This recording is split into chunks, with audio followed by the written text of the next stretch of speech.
The biggest frauds of all time. Let's run it. Welcome back to the Papa Meat channel. How you doing? How you doing? Hey, come on and sit on down. Today we're gonna be Shut up, Papa Meat. I just started watching his videos not too long ago. Always a banger. talking about some of the biggest frauds in history. Do you think I'm talking about Enron? I could be. What about that one guy on Wall Street that was like a giant pyramid scheme where he was like money laundering or something? Bernie Sanders. Named Monk? Nope. That's the show about the germaphobe detective. That's a good show. So is House. Nope. I'm talking about two of the people that I hate more than anyone else in the entire world, the Warrens. Ed and Lorraine Warren. I've heard there's a lot of fraud within all their investigations. I actually really like the movie series, like their Conjuring series. But outside of that, them as people, I don't know for sure. That's just what I've heard. So I'm excited to watch this. In the name of Jesus Christ. Listen, the Conjuring franchise is one of the largest horror universes I love the Conjuring movies so much. Oh, the whole franchise. ever in cinema history. It is the most profitable. I can't believe that too, by the way. The Conjuring is the most profitable horror franchise $2.7 billion? Holy shit. of all time, spanning 11 movies and generating billions of dollars. Okay? Annabelle. Take my money. I mean, like, what? One of the main reasons for this is that most of the movies are allegedly based on true stories that the Warren family have experienced, right? It's spooky because it's real. These are recountings. These are basically documentaries, Nick. Basically, the Conjuring movie. Go and show a scene from The Conjuring. I believe in the paranormal. See, but I don't know, just because, like, I've had personal weird experiences, like, shit that I can't explain. I'm very skeptical if people are talking like, oh, yeah, there's this happened, that happened, because it's really easy to debunk, and then at the same time, it's like, if you're, let's say you go to some abandoned building, and you see some weird shadow figure, it's like, you're already going to be on very heightened alert, and it's nighttime, so you might see things. It's like you ever wake up in the middle of the night and like you have like clothes on a chair and it looks like it's like a person looking at you or something. You know what I mean? Like something similar to that. So if you're already like on heightened alert, it's nighttime, you're most likely gonna see shit. Remember this scene?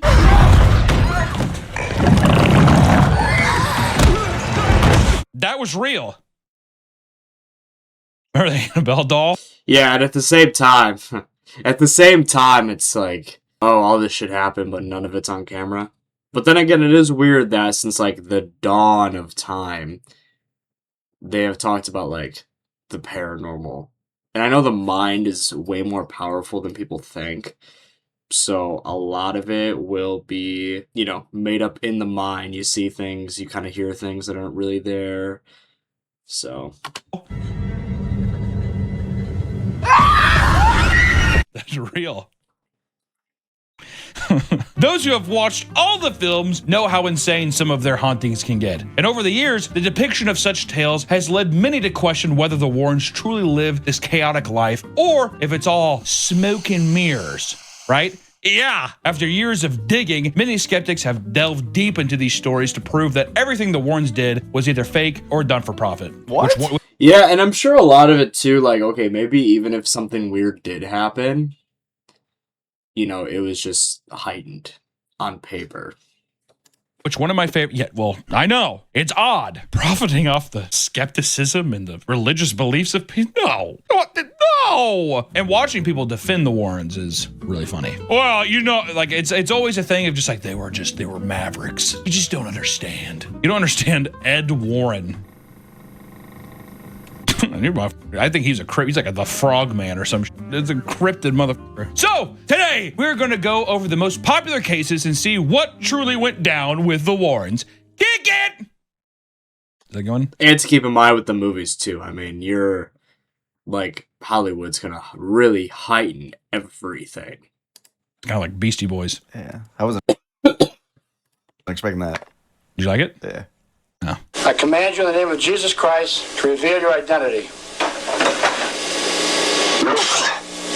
Good. But before we dig too deep into the skeptic rabbit hole, we need to learn about how the Warrens began their ghost hunting career. Ed and Lorraine Warren met in 1944 at the age of 16. Ed was 46 and Lorraine was 12. No, they're both 16.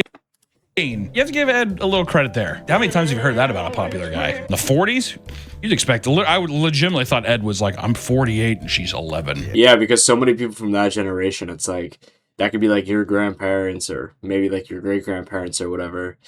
And it's like, oh yeah, they're 20 years apart in age. That's just how it was then, which is odd, but I don't know. You just hear that pretty commonly from that time. Yeah, that's what I was thinking too. Exactly. She's a psychic. Yeah, okay. I'm gonna just pick her up and go. I mean, that's just what happened. All right. Lorraine was a full believer in the supernatural and had supposedly possessed clairvoyant powers since she was young. I'm gonna just repeat that one more time. She's had clairvoyant powers since she was young, while Ed was a skeptical, self-proclaimed demonologist. Perfect pair. Yeah. Also, I love the idea of a skeptic demonologist. I don't believe in this. Like, you claim to, like, see more shit and, like, be more in tune with, like, the spiritual world than, like, the average person. And then I think the demonologists, they're just locked into just hunting ghosts and demons. But I put all my thought and energy into it. I think all this shit is like wacky, kooky, but seriously, that's my entire life's work. But that's how you get people to believe you. That's, you have to have this. Who's that? Oh yeah, that one dude from that Ghost Adventure show or whatever, Ghost Hunters.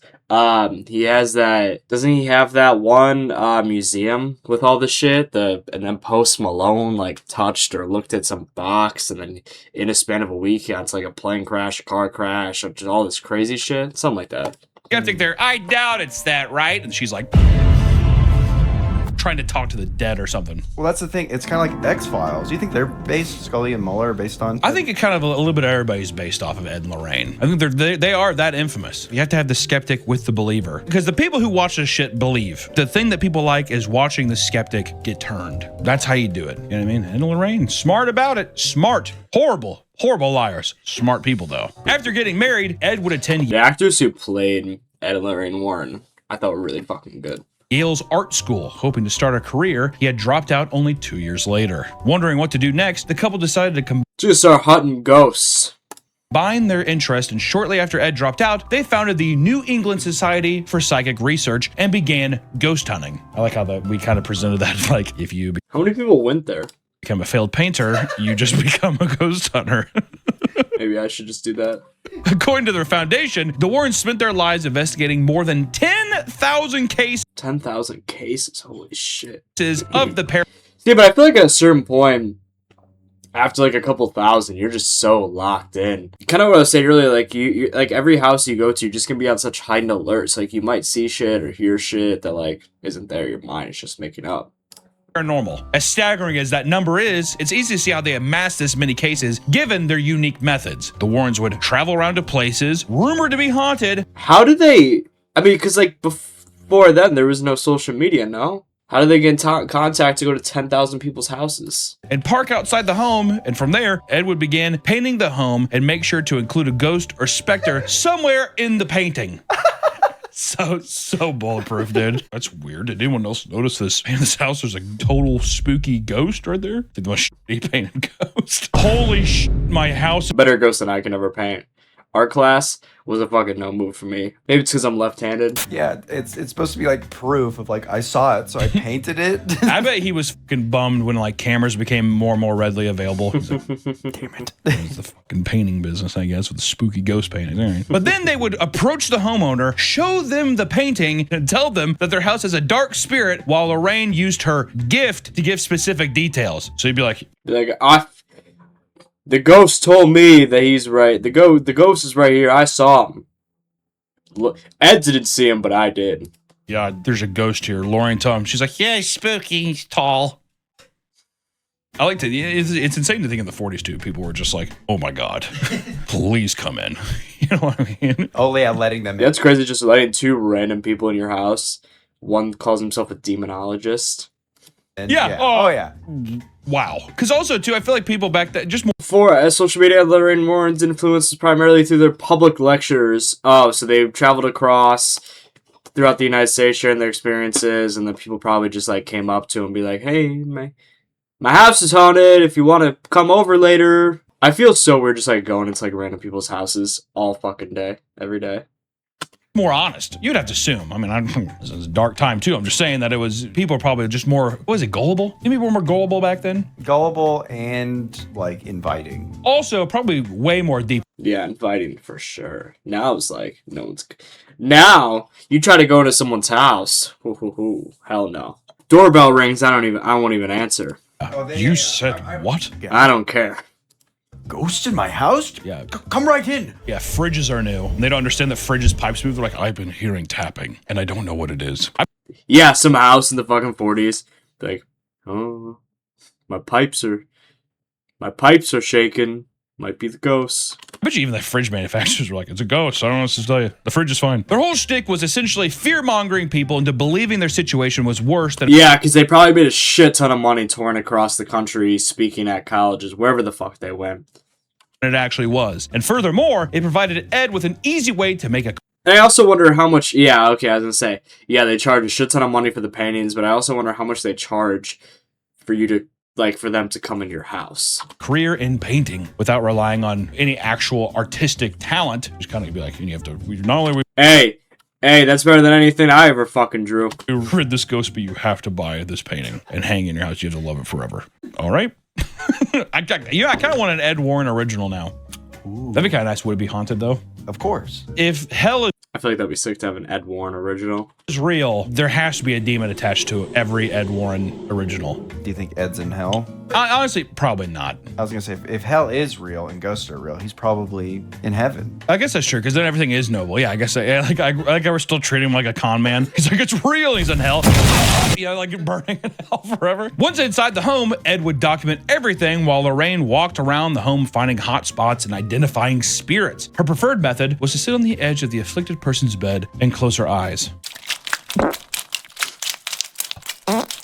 She believed that this specific place was the best place to contact the other side. Imagine you're at work one day and your wife invites over Ed and Lorraine Warren. You're like, oh, I just got off a long day of work. I'm gonna go lay down for a minute, and then you just see Lorraine Warren just like chilling. You're like on like just like sitting on like the edge of your bed with like her eyes closed, just where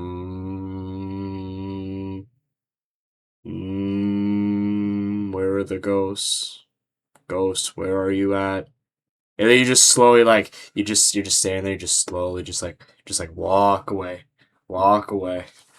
Because it's where humans go from being awake to asleep. Oh, it's a gateway. It's a gateway into the dream world. Pretty good. To achieve 10,000 cases over their career, they tackled 2 cases a day. Many of these cases were from disturbed individuals who called the Warrens seeking help. While it would be a stretch to claim that the Warrens never helped anyone they reached out to, many of their significant cases began to appear much more sketchy. So I'm not saying that... Well, yeah, because I think all the Conjuring movies are based off of the certain case that they had.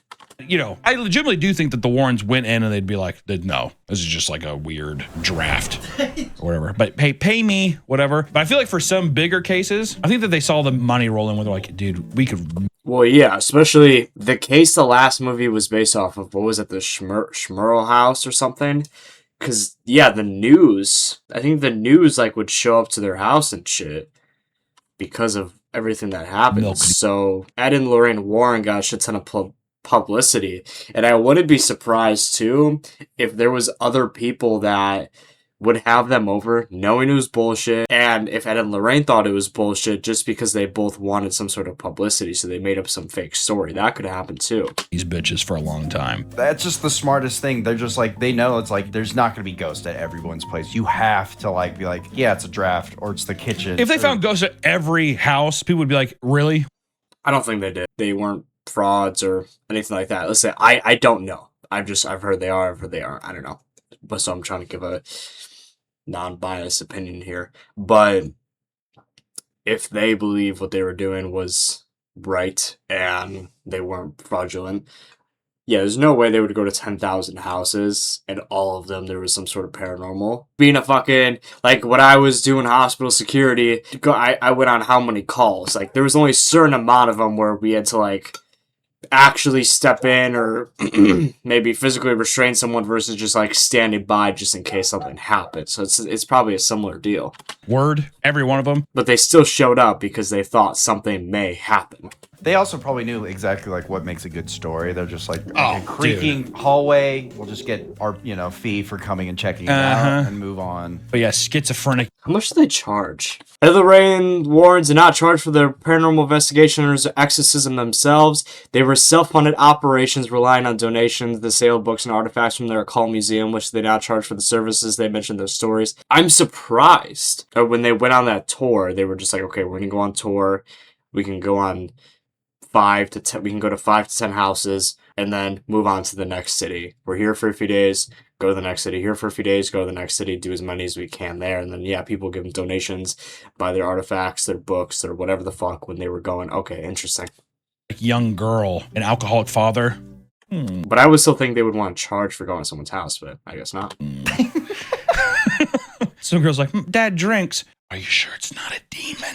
I feel like they were f***ed up like that. I'm telling you. He's an artist. He's making his masterpiece. Exactly. You see, the paint is just is on the surface, but the real painting is people's psyches. I paint their nightmares, and I steal from them. I mostly steal from them. If you did do this kind of con, on your deathbed, would you reveal like, hey, it was a con? Or would you just let I it would die? only say that to myself. Okay. Privately, but I would say it out loud to kind of have that a little bit of satisfaction. But I would never. I can immediately tell you, as soon as I put myself in that situation, I would never, because they were so showboaty about it. I don't think that they could like die knowing that like their name was smeared. Yeah.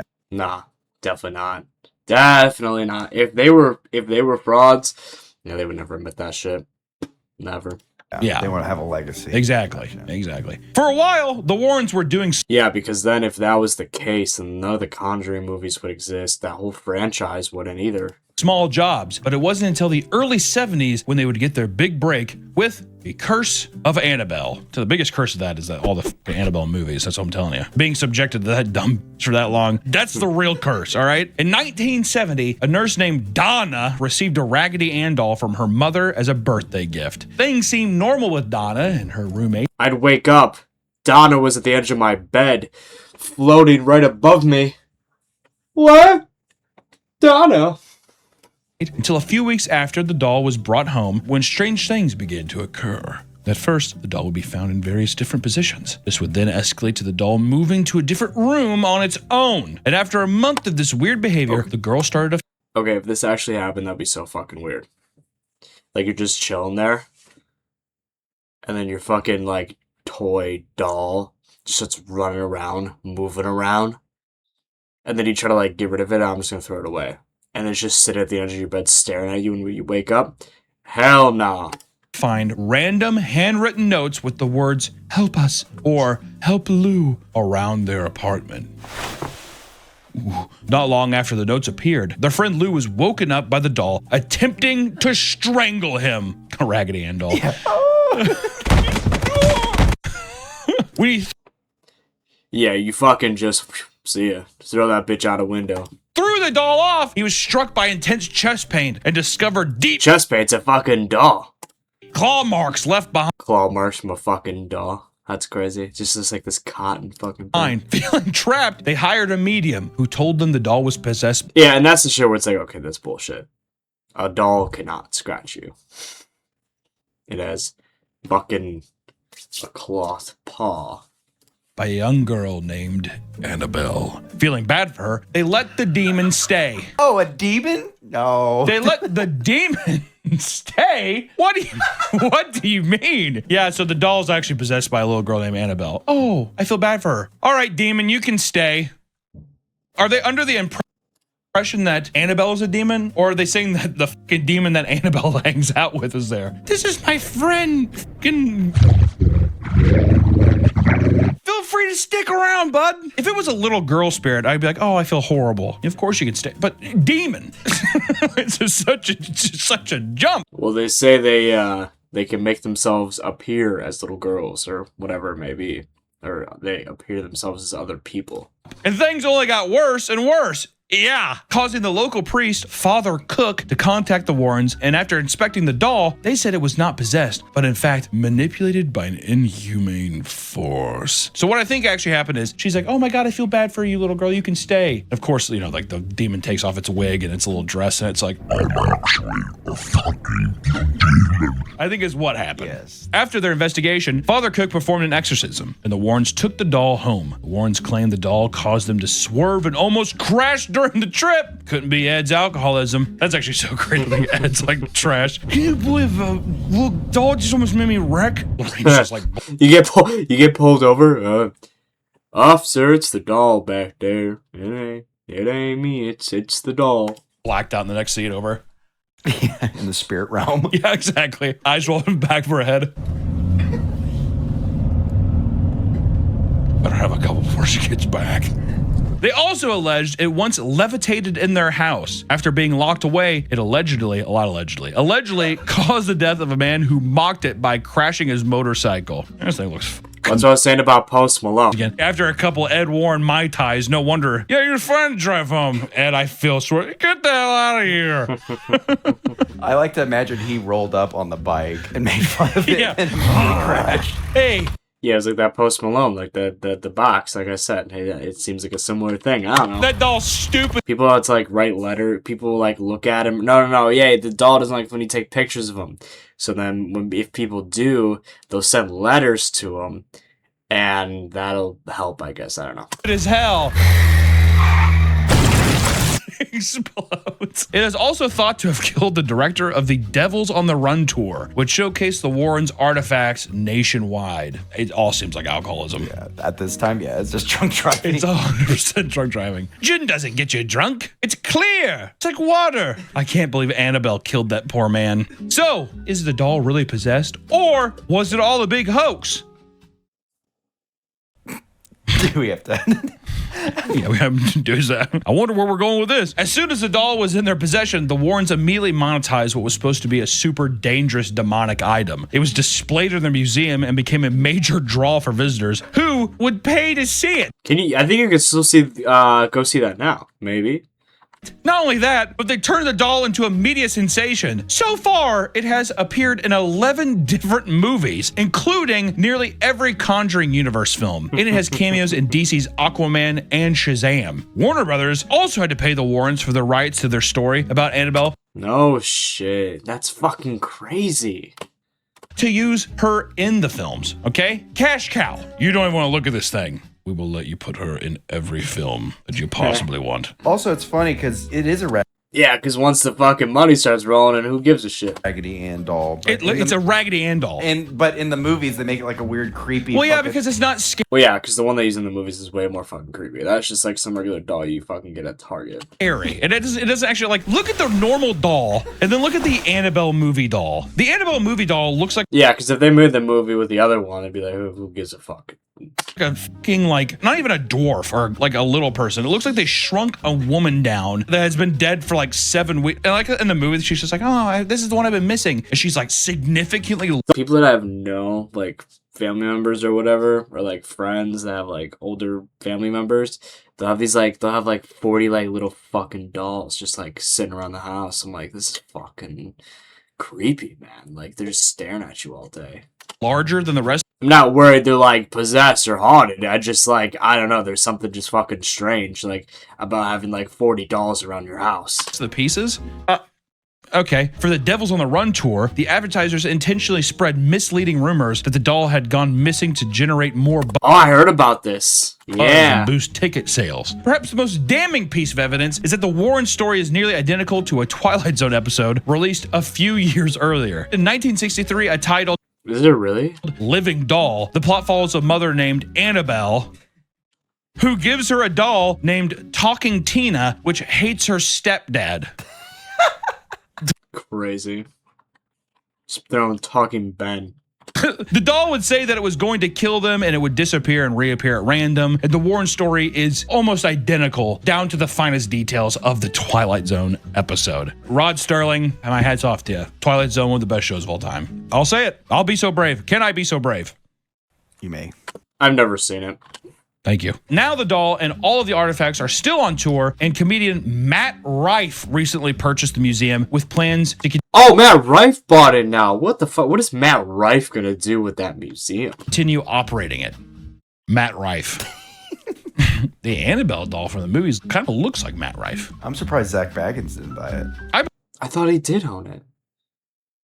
Does he own something? I thought, yeah, that was his name, Zach. I thought he owned some shit like this. I bet you anything, Zach Baggins wanted to buy it, but he couldn't. He already had the Dibbit box, so that about broke me. Oh, that's what that was. Yeah, and that's what I was talking about, the Post Malone thing. He has his own doll. He has his own spooky doll. The one that gave me a bloody nose. That's true. Nick did get a bloody nose in there. Be looking at the monitors. They show people passing out in the rooms and stuff. There might be one with Nick having a bloody nose, I'm telling you. With the success of the Annabelle story, it wasn't long before the Warrens found another prolific haunt. This time, they targeted the Perrons. This haunt This is what the actual Conjuring house is based off of the Perron family.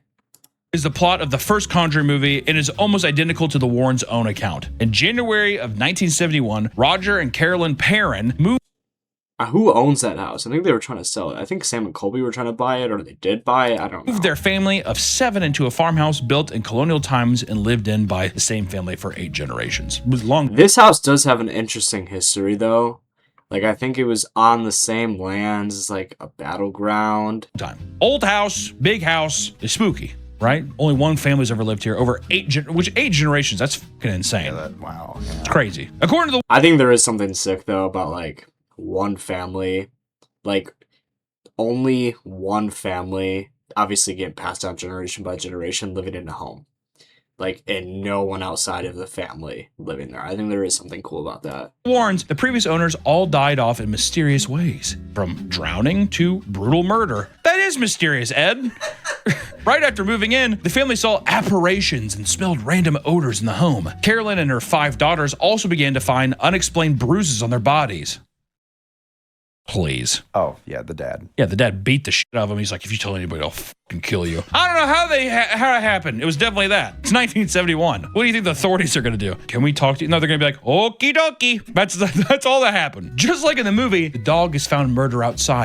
Yeah, committing crimes in the 70s. Back in, like, the old Western days, it's like, you can kill someone, and if someone sees you, they're just going to draw a picture of you. All you have to do is shave your mustache, and you're good. And things get thrown around at the home. Sometime in the mid-70s, the Warrens show up and proclaim the house to be possessed by a witch named Bathsheba. Bathsheba. Bathsheba. Bethesda, who had previously lived on the property and murdered her own children. Yeah. Imagine being, like, a woman back in that day, back in that time. People think you're a witch. They'll kill you. Which is insane. Even if, like, you're not a witch, they'll fucking kill you. Then you have to, like, try to prove it somehow. It's insane. They would spend years coming and going from the home, trying to help the family vanquish the demon that lurked inside. It all came to an end when Bethesda possessed Carolyn, and Lorraine had to conduct a seance on her. During the ritual, Carolyn's daughters reported the chair floated in the air, and the mother screamed in tongues. And after the demon was banished, the family lived in the home until 1980 when they moved out due. Okay, I'm gonna say this. I'm not saying whether this actually happened or not, but if it did happen, I would get the fuck out of that house. Why in the world would you stay there? To financial difficulties. I understand, yeah, the demon's gone, whatever. But hell no. I would never be able to go in that basement ever again. You got too much trauma. For years, many were shocked by what was believed to be a true story. Andrea Perron, the youngest daughter, Unless there's like a trauma bond to that home. was none too pleased. She completely dismantled all of the Warrens' legitimacy through multiple Oh, so it was bullshit. interviews. According to Andrea, the Warrens just showed up out of nowhere and started investigating after hearing a rumor that the house might be haunted. I like to think they woke up one morning, the dad was like, Ed's like down there cooking bacon. You're up. Imagine this man waiting for you in your kitchen cooking bacon. Hey, early bird gets the worm, huh? She distinctly remembered that all of the insane ghost activity only started when the Warrens showed up and declared Bathsheba to be haunting at the home. So they were beating the kids. Yeah. It kind of almost makes it seem like, yeah, Ed would just come up and pinch us really hard at night. How'd you get that bruise? Probably because you're fucking pinching us with your big... Yeah, fucking Ed and Lorraine 3 in the morning start slamming doors. I think your house is haunted. ape hands. You wake up, all your cabinets are open, your plates are just torn everywhere. Ed and Lorraine Warren is throwing this shit. No, that's Bethesda. She also remembered the night of the seance going completely differently. According to Andrea, the Warrens couldn't even Well, and Hollywood is gonna fucking over-exaggerate everything, too. fully conduct the seance because her father, a massive skeptic, disliked what they were doing to his wife. So he kicked the couple out and told them to never come back, fearing that their work was damaging to his wife's mental health. Fair. So it sounds like they... Aren't you scared right now? Here, Lorraine, grab this rope and tie it around her neck. Yeah, you guys need to leave. Did they actually just show up to their house without the Warren or the parent family allowing them to be there? Okay. Yeah, like, what? So it does sound like they came in and caused like mass hysteria in the wife. They probably freaked everyone the f out. I mean, imagine someone coming out of nowhere and being like, yeah, you realize that a witch killed a bunch of people here, right? And that's why do you not hear that? Yeah, because if you start telling people shit, they're just gonna be on high alert. That's what I was saying with, like, you go to like an abandoned building or an abandoned hospital, you're gonna be on high alert because like, oh shit, a lot of people died here, whatever, and then you realize like, oh yeah, there's a battleground here, a lot of people died here, and that's just gonna make you trip the fuck out. They're probably gaslighting them too, I bet. Oh my god, did you guys hear that? No. Oh, it happened again. That would if I was a kid, I'd be freaked the fuck out. Fuck that. Once the Warrens were gone, they lived there without any issue and eventually moved out. For obvious reasons, these details didn't quite make it in the film. Yeah, show a clip from the movie. That didn't happen. I know it's obvious, but you just have to say it out there. And I know that there's going to be people in this video, in this comment section, that are going to be like, how do you know? What if it was like that? What if the dad was upset? What if he was possessed while he was talking about this? I'm just going on a hunch. I think maybe they could have brought the demon in. Or, They'd been around a haunted doll for 10 years. Maybe they did bring a demon in. I don't know. Lorraine Warren was all... Oh, yeah, so they just stuffed Annabelle in a purse. It was like, okay... haunt this house now. Also involved in the production, likely to make sure that her version of the events was depicted. Gotta make them look good. It's insane too. Do you have to be beautiful to be in Hollywood movies? Nowadays. 100%. 100%. You look at any movie, any TV show, everyone's attractive. For the most part. Unless you're playing the role of, like, the role specifically says ugly, skinny, fat guy, whatever it may be. You know what I mean? Like, you know... because, like, they'll have those types of roles in movies. So, like, but if you look at, like, the main characters for, like, any show or TV, they're all attractive. Well, because Patrick Wilson, and I forgot who the actor is who plays Lorraine. I mean, my God, significantly better looking. Could you just not have, like, two... I think that's what I liked about Poltergeist. The little girl is like, house is clean. This house is Everything's just a total opposite. She was awesome. And it fit the movie. Patrick Wilson come and be like, I don't know, Lorraine's pregnant and she's all weird. And Lorraine's like sitting there like looking at like a ghost hanging. She's like, Ed, this is weird. You know, she's like perfect skin. Come on. I don't believe it. I don't buy it. I think Ed like would walk up and be like, nice to meet you, I'm Ed. Yeah, this shit's haunted. You want to help or no? We're coming in. Today, the home is a tourist location where guests can visit, and the current owner hasn't experienced anything the parents experienced on their story. No. It's because it's clean. This house is clean. Well, yeah, They purged it. Where is that museum? Oh, it's in Connecticut. Isn't that where the house? I think that's also where the house is. No. The original Conjuring house, the parent house, was in Rhode Island. Come on. A few years later, the Warrens would be thrust again into the media because of the Amityville case. We have covered the story behind this home before in one of our previous videos. And in short, a man murdered his entire family in their sleep in 1973. You know, fun, casual stuff. The Lutz family moves in a year later and encounters green slime. Sudden Green slime. cold spots and a mysterious voice urging them to leave. The Lutzes would move out after only 28 days of living in the home, and the Warrens wasted no time bringing the media to the home. On their first visit, the Warrens brought a bunch of local news crews to investigate and record the home. Inside, they found a ton of evidence, whereas the news found, well, they didn't find anything, but the Warrens found a lot. And shortly after the Warrens left the home, they co-wrote a best-selling book and created a movie that grossed over $86 million. No big deal. And now the Amityville horror franchise has 25... That's actually insane. I don't think I've seen the Amityville, any of this franchise. I've heard of the case. I just haven't seen any of these movies. 5 movies. It is one of the most marketed and well-known ghost stories out of all of them, right? I mean, out of all the ghost stories, I feel like everybody fucking knows that stupid-ass house with those dumb-ass windows. They look cool. Oh! What are you doing with those windows? Is that just for show? We're just gonna look out a half window, a quarter window? I'm bummed. The end of Amityville 3D f***ed me up as a kid. Show the guy popping out of the sewer. Is that why they moved out of the house? Yeah. Was that your first horror movie? That was my first one. That's why I bought the poster. That was the first horror movie I ever saw. I don't know my first horror movie. I love horror movies. I don't remember my first one, though. Maybe Nightmare on Elm Street? I don't know. Me up. Terrible movie, by the way. I will say the end part when the house is like collapsing, there's no way that could have been safe for the actors. That ain't CG. That's real. Like, yeah, I don't know. All of the mystery of the Amityville horror house would crumble after the Lutz family ran into money problems with their lawyer. Uh-oh. And they started talking, didn't they?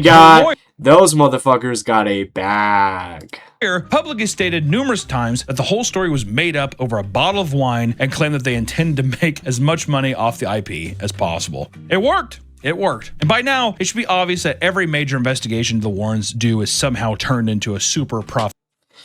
No way. The original Conjuring made $318 million. And then 257, 320. Holy shit. Story. Isn't that weird, right? But this trend would only continue to get worse with the Enfield poltergeist. The Enfield poltergeist. Whatever the f you want to say it, I don't know. The possession responsible for The Conjuring 2 is maybe the most debunked case the Warrens have ever covered, which I love. That's the sequel. It's like that one, like, oh, this is a good one. They're like, yeah, the story that has been debunked the most, we'll make that the sequel. It's so good. It all started at a small town in London, England, where Peggy Hodgson began hearing loud noises in her daughter's room. She would run over to find the dresser moving by itself. You sure the daughter wasn't just crashing out?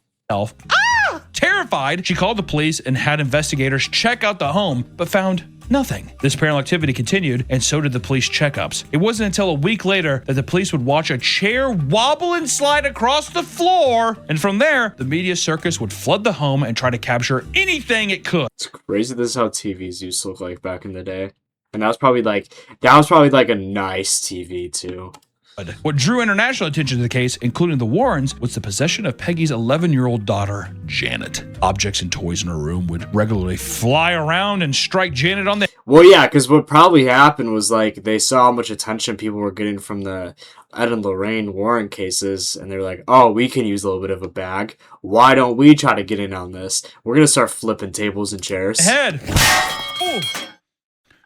She even claimed that her curtains wrapped around her neck and tried to hang her. Scottish there. Hang her! It grew up around my head and it hung me. However, she is most known for her audio recordings, where a low-pitched, grumbly man named Bill Wilkins would talk through her and claim to have lived there before the family. Is anybody there? No. Who's there? Doctor, Doctor Who? You don't want to fucking be right? What the fuck is this? Janet, why are you talking like that? The debunking of the story begins with the Warrens' visit to the inn. That's just Ed Lorraine Warren in the back being like, I'm fucking... I lived here before, mate. Never doing that again. Field home. Guy That was the one accent you'll ever get out of me. Lyon Playfair, a paranormal investigator who had spent days with the family, said that Ed and Lorraine showed up at the home for only one day. They were there for a day. And during this extremely short trip, the family claimed that they didn't invite them. But yeah, because when you fucking start yapping into a microphone for audio clips, it's going to take a lot out of you. And because they had never heard of them before. They're probably like, oh, please, you've heard of me. I've never heard of you before, mate. You got a good M.M. He then states that he overheard Ed discussing how they could make a ton of money off the case. So right off the bat, the Warrens' involvement Yeah, cut that part. Cut that part out of the audio clip. Cut that part out of the audio clip. depicted in the movie is an exaggeration. It's not even, it's a complete, it's nothing. The only thing that's real about it is that their names are Ed and Lorraine. Okay? Even with the Warrens barely being involved, they still took the story back to the United States and lied about a ton of the details of the case. For starters, the countless interviews of Janet talking. What do you think the ratio was of people who actually believed their house was haunted compared to people who just wanted publicity? Her low-pitched voice were debunked by professional ventriloquists as a basic trick. The photo of Janet being levitated off her own bed, which was another famous piece of evidence, has also been debunked. The photos clearly showed her legs tucked under her body, demonstrating that she simply jumped off the bed before the photo was taken. Other clues that proved the haunting was faked include hidden cameras and catching Janet bending spoons and slamming a broomstick on the ceiling. There's also the interview with both Janet and her sister Margaret, where both the girls admit that the whole thing was faked, and the interview went as follows. How does it feel to be haunted by a poltergeist? It's not haunted. Yeah, I was gonna say, even in that audio clip, she was like just smiling. And Margaret, in a hushed tone, did, Her mom's like, shut the fuck up. Shut the fuck up. We need this. We need this. Why isn't it haunted? I don't know. Does it frighten you? Shut the fuck up, Margaret. Shut the fuck up. The things that happen here. Huh?